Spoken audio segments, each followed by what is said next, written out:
ആശാവർക്കർമാർക്ക് 1000 രൂപ അധിക ഇൻസെന്റീവ് പ്രഖ്യാപിച്ച് കൊല്ലം തൊടിയൂർ ഗ്രാമപഞ്ചായത്ത് ബജറ്റ് 46 ആശാവർക്കർമാർക്കാണ് UDF ഭരിക്കുന്ന പഞ്ചായത്തിന് കീഴിൽ പ്രവർത്തിക്കുന്നത്. ഇപ്പോൾ വിവരങ്ങളുമായി കണ്ണൻ നായർ ചേരുന്നുണ്ട്. കണ്ണൻ, അങ്ങനെ പലയിടങ്ങളിൽ നിന്നും ഇങ്ങനെ മാതൃകാപരമായ രീതിയിലുള്ള പ്രഖ്യാപനങ്ങൾ വരുന്നുണ്ട് UDF ഭരിക്കുന്ന പഞ്ചായത്തുകളിൽ നിന്നും. ഇപ്പോൾ ഈ തൊടിയൂർ പഞ്ചായത്തിൽ നിന്ന് വരുന്ന അറിയിപ്പ് എന്താണ്?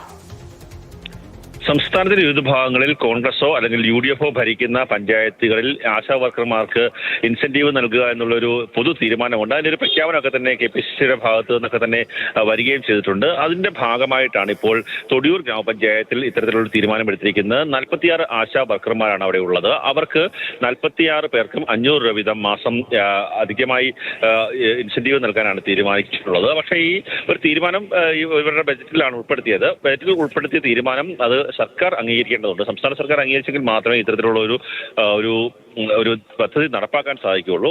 ഒന്നുകിൽ സർക്കാരിനെ നിരാകരിക്കാം, അല്ലാത്ത പക്ഷം ഈ പഞ്ചായത്തിന്റെ ഫണ്ട് ഉപയോഗിച്ച്, പഞ്ചായത്ത് കണ്ടെത്തുന്ന ഫണ്ട് ഉപയോഗിച്ച് ഈ പണം നൽകാനുള്ള ഒരു നിർദ്ദേശം നൽകാം. അതിൽ ഏതെങ്കിലും ഒരു കാര്യമായിരിക്കും സർക്കാരിന്റെ ഭാഗത്തു നിന്നുണ്ടാവുക. അതിനുശേഷമായിരിക്കും ഈ പണം ഈ ആശാ വർക്കർമാരുടെ കൈകളിലേക്ക് എത്തുക.